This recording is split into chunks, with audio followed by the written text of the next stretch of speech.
obviamente desembocaban luego en fusiones y por lo tanto ya nadie habla ya de los SIF sino de las fusiones. Solo un comentario. Las medidas han sido muchas y profundas, aunque a veces con una cierta sensación de emergencia y de cierta improvisación.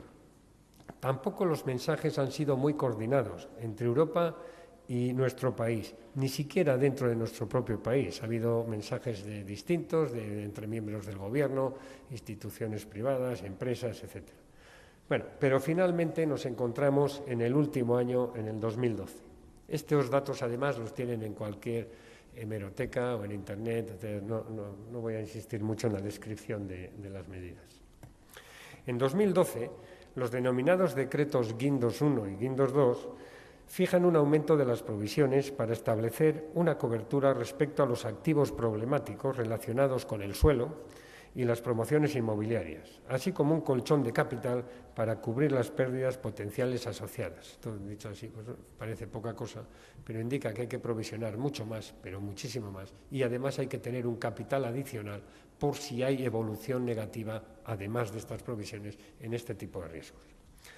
Además, se fijan incentivos para las operaciones de consolidación y para mejorar la gobernanza.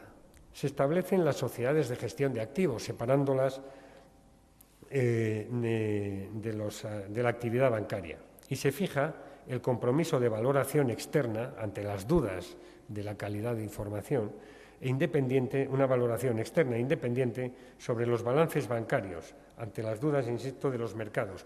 Dudas que muchas veces eran provocadas por razones especulativas, como así se vio que hubo muchos movimientos de rumores infundados, pero que provocaran turbulencias en los mercados y de los que algunos, básicamente entidades internacionales de la Citi, sacaron buen provecho. A mediados del año, el 25 de junio, se solicitó la asistencia financiera externa para la reestructuración del sector y en julio se publicó el MOU, que son las siglas en inglés del Memorándum que dicen de entendimiento, donde se establecen las condiciones para esta ayuda exterior. Ya se han cumplido aspectos muy relevantes del MOU. Se ha aprobado el Decreto Ley de Reestructuración, donde, entre otros aspectos, se requiere un 9% de capital principal a partir de enero del 2013. Capital principal quiere decir capital y reservas, no otro tipo de instrumentos. Se han realizado valoraciones independientes de necesidades de capital y de las carteras inmobiliarias, unas, como decían, de arriba abajo, de Oliver & Wyman y Roland Berger, y otras de abajo arriba de las firmas de auditoría que actuaron en todas las entidades financieras con Oliver & Wyman. Y aquí se fijaron las necesidades de capital que se publicaron y que ustedes conocen. Se ha aprobado el decreto ley del Sareb o de la Sareb, de la Sociedad de Gestión de Activos, fijando los fondos propios y el valor de transferencia de los activos. Como dato relevante, en los activos que se han pasado al Banco Malo, si eran inmuebles adjudicados, se han tenido que pasar con un descuento del 63%. Eso indica que ha habido que se han pasado al 37% del valor del crédito que lo soportaba, o del valor del bien adjudicado, del valor en su día tasado, y un 46% en promotores.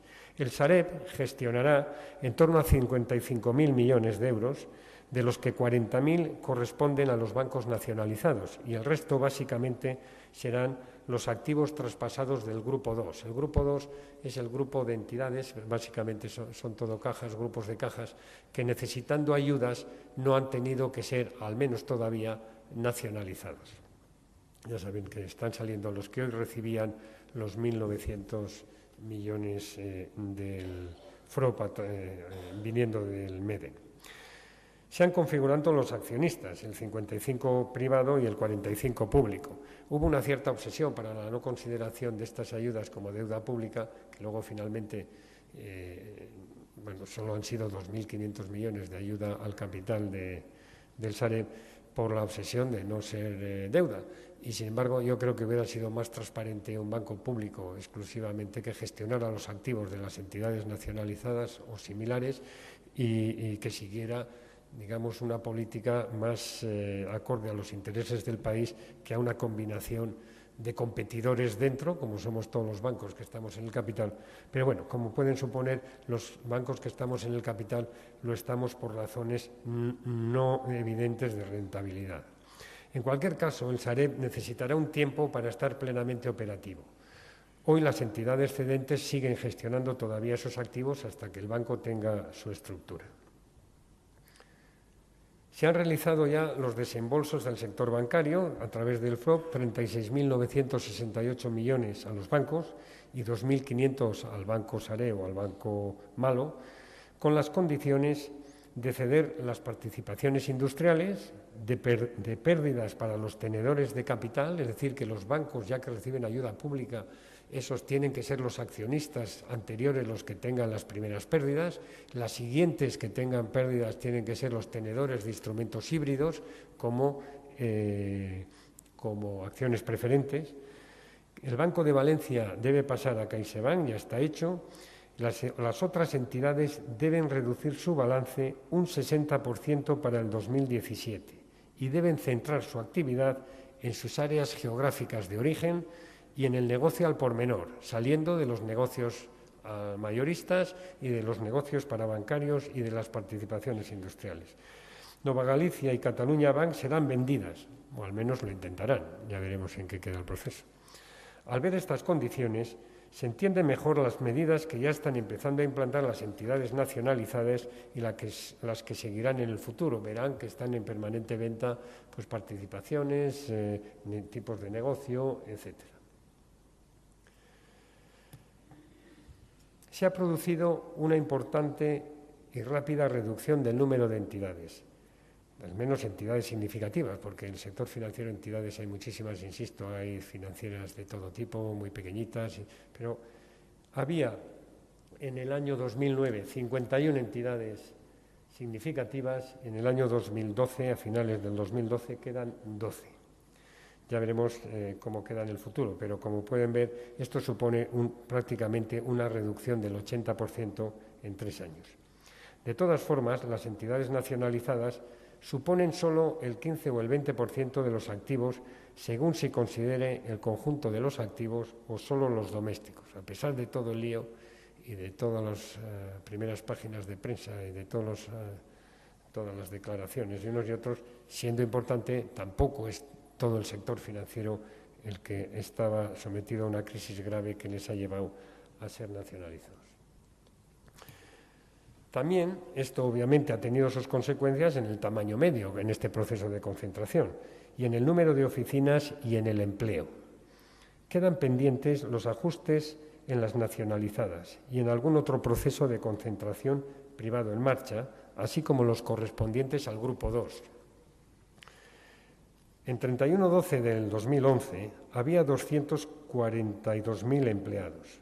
Los planes de recapitalización del Grupo 1 y 2 contemplan reducciones adicionales de plantillas. Es una de las condiciones que ha puesto la Unión Europea en esa recapitalización. Y en conjunto, en mi opinión, se reducirán al menos un 10%, es decir, unos 25.000 empleos, lo cual pues, es una muy mala noticia, porque es un volumen muy significativo. Durante los próximos meses, los bancos nacionalizados implementarán estos planes de reestructuración aprobados por la Comisión y los bancos del Grupo 2, cuyos planes también han sido aprobados por la Comisión Europea, recibirán el capital público y traspasarán activos del Sareb. Creo que hoy recibían esos 1.900 y algo millones, pero todavía tienen que traspasar a partir de ahí los activos al Banco Malo. Este proceso de reordenación, en mi opinión, aún no ha terminado y veremos más operaciones, quizás menos espectaculares, pero en mi opinión también todavía importantes. El crédito a las familias y empresas continuará decreciendo hasta que se corrija la fragmentación que comentaba antes del mercado de capitales europeo y se cumplan las condiciones del MOU.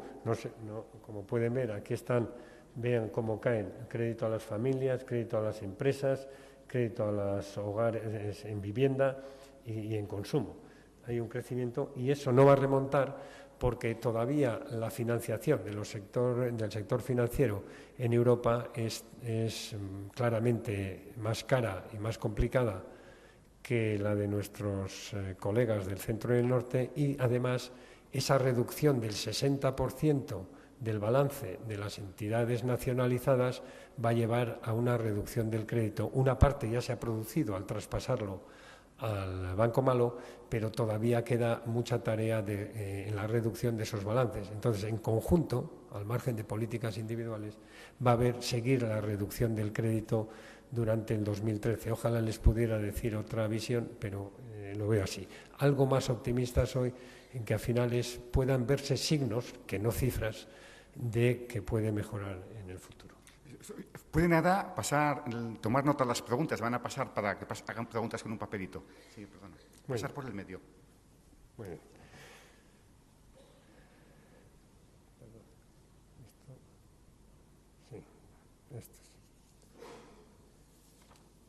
El sector financiero, a partir de ahora, se compondrá, o en breve, de una banca mejor capitalizada, como verán, muy capitalizada, y en mi opinión, excesivamente capitalizada para el momento en el que estamos, y con una financiación más estable.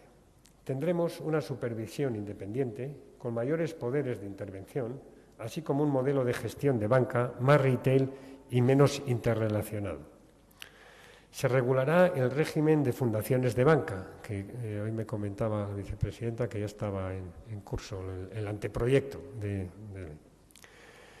Veremos avanzar en la hoja de ruta aprobada por el Consejo Europeo para una mayor integración tanto en la unión bancaria, a través de un supervisor único, mecanismo único de resolución y un único fondo de garantía de depósitos, como en la unión fiscal, el mecanismo solidario para reformas estructurales, y en la unión económica, para coordinar las políticas estructurales y acuerdos para las reformas en distintos países y la Unión Europea. Vean en este cuadro, en el de la derecha, el grado de solvencia alcanzado en relación con Europa.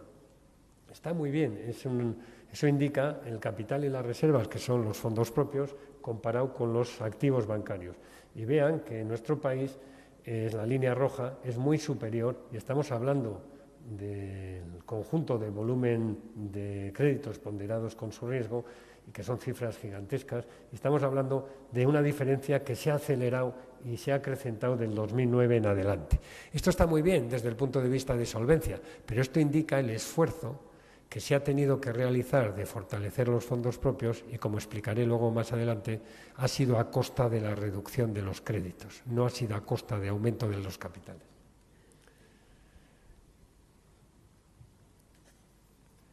Bueno, voy a hacer, antes de pasar a la última, voy a dejar la anterior, antes de pasar a la última, voy a hacer una valoración de todo este proceso. He hecho quizá una descripción con algún comentario de su valoración, y en este momento aprovecho para referirme que voy a hacerles exclusivamente mi visión personal, sin que suponga opinión alguna de las instituciones en las que participo.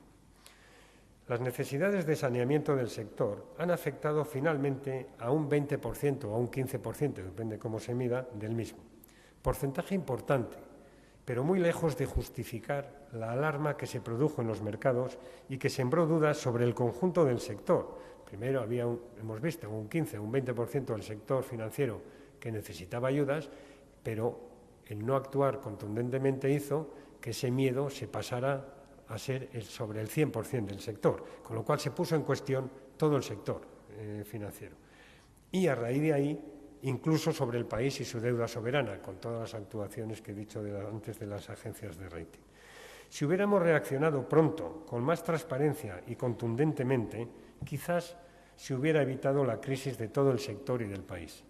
La lentitud de los mecanismos de decisión europeos y el no reconocimiento de una crisis financiera parcial contribuyeron a este efecto de contagio. La presión de los mercados lleva a veces a decisiones urgentes que no siempre son los mejores, aunque creo que la gobernanza europea tiene más responsabilidad en este tema. Aprovecho para decir que no veo solución fuera del euro, que ya he hecho una referencia antes, y de Europa, pero no debe ser una Europa con mecanismos complejos, lentos y burocráticos. Si queremos ser competitivos, tiene que ser una Europa que mejore sustancialmente la gobernanza en todos sus ámbitos. La interferencia política regional, en muchos casos, y de partidos en otros, ha impedido, o al menos dificultado mucho, realizar los procesos de concentración con criterios económicos, especialmente en las cajas de ahorro. Y ello ha conducido a grupos que luego han tenido que ser rescatados o comprados. Los reguladores, en todos los países, respondiendo al clamor popular para que no se reproduzca en el futuro una crisis financiera, como la que ha ocurrido, han exigido a la banca aumentar la solvencia. En la práctica, reducir préstamos a la clientela. Ahora explicaré por qué. Y mejorar la liquidez. También en la práctica, reducir préstamos a la clientela. Por lo que ambas medidas, a la vez, han provocado una contracción demasiado abrupta de lo que redunda en un decrecimiento económico y, en consecuencia, en menos impuestos y mayor déficit público. Un cierto círculo perverso.